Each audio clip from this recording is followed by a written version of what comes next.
Well, boys, I had to make a quick stop at Harbor Freight. So I haven't really done much to the car, and ever since I got it from the shop, they took off the wheels, obviously the front two wheels, to do the clutch and the timing belt service. Your boy Shoe doesn't have any power tools, so I couldn't really take off the wheel. Those things were on super tight. I doubt they torqued them down to what they're supposed to. Check it out. I've been wanting an impact gun forever. I was for sure gonna get one for Christmas, but I guess Christmas came early, so yeah.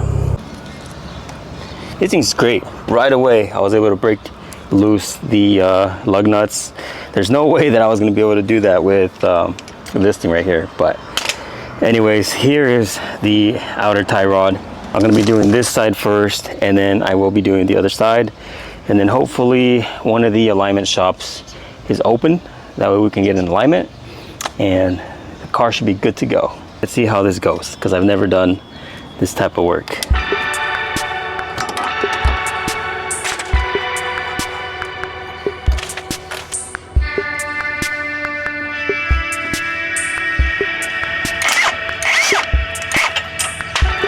Damn, that was quick. All right, so I got this one loose. I'm trying not to move it much. And now that I got this bolt out, all you gotta do is hammer it out. Guys, this thing was gone. Check it out. All right, so I just gotta be careful not to move the nut from where it is right now. I'm gonna screw in the new one and then put it back in here, put the nut on, and we're good to go. So you just screw it on, tighten it up, and we're good to go.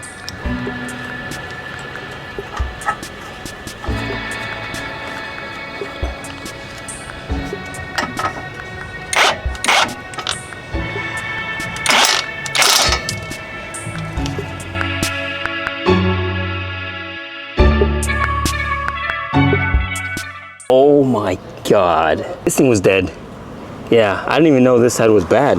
I'm pretty sure the Evo's gonna handle way better with these new ones. I honestly put this thing off for so long, maybe weeks, because I've had these for weeks, just because I've never done this before. So I was kind of like, I'm not sure what I'm doing, but pretty easy.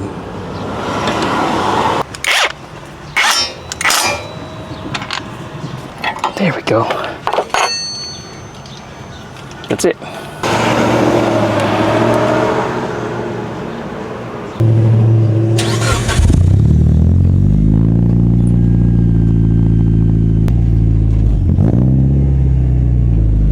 Changing out the outer tie rods on the Evo was pretty simple.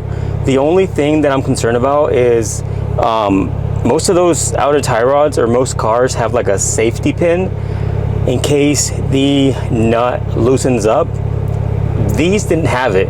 The original ones didn't have it, and the ones I got from Mitsubishi don't have it. So yeah, hopefully those things are tight enough. I did use the impact gun to tighten up the nut, so let's just hope it doesn't fall out. The car feels so much better. It's not going crooked or anything, but of course I know I have to get in alignment, and that's going to be next. Perfect.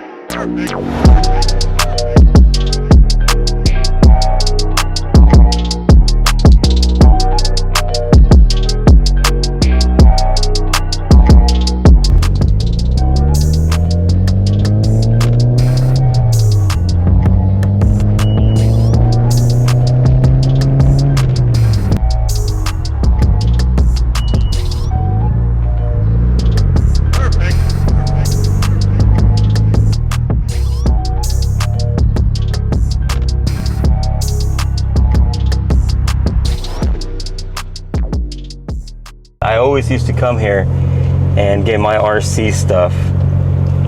The guy said that the business wasn't running how it's supposed to. They weren't making profit, so they had to close down, which sucks, man. I know things are getting expensive and people are not paying for like freaking RC cars anymore. It's been a while since I've used my RC, especially the Nitro, because nobody really runs Nitro. They're like always on electric. But I do know of another store, so we're gonna go probably check it out later in the week. I'm about to have some lunch, and then later today, I'm gonna try to get one of my RCs running.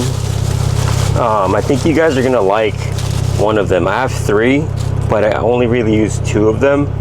The 2 that I use are obviously Nitro, so they're like gas powered. The electric one needs a little bit of work. Like that one's supposed to be like a drift car, but I honestly got bored of it. At first it's kind of cool because you can customize the body and then you can just like play with it, drift around like corners. It gets boring, I guess, if you're not at the actual track or competing with somebody. It just gets boring, old, you know? So with my Nitro ones, I actually take it out into the street. I go into like empty parking lots when I have time, and then I just like haul ass and, you know, try to have some actual fun. And not only that, but you can hear it and see the smoke and smell it. It's just a whole different vibe with the Nitro cars. I'm gonna enjoy this torta right now, putting some hot sauce. I'm gonna regret this later. Yeah. I'll see you guys when I'm done with my food. Let me show you my RC that I was talking to you guys about.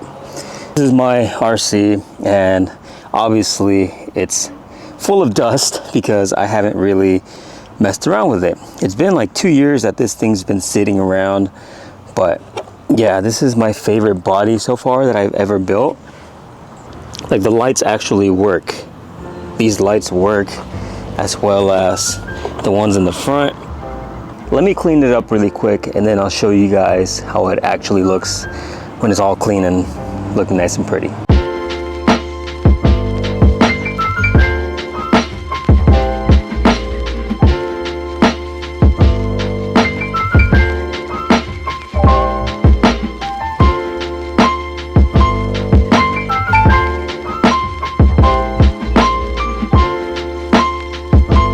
I'm gonna try to get it back up and running for you guys on the next video.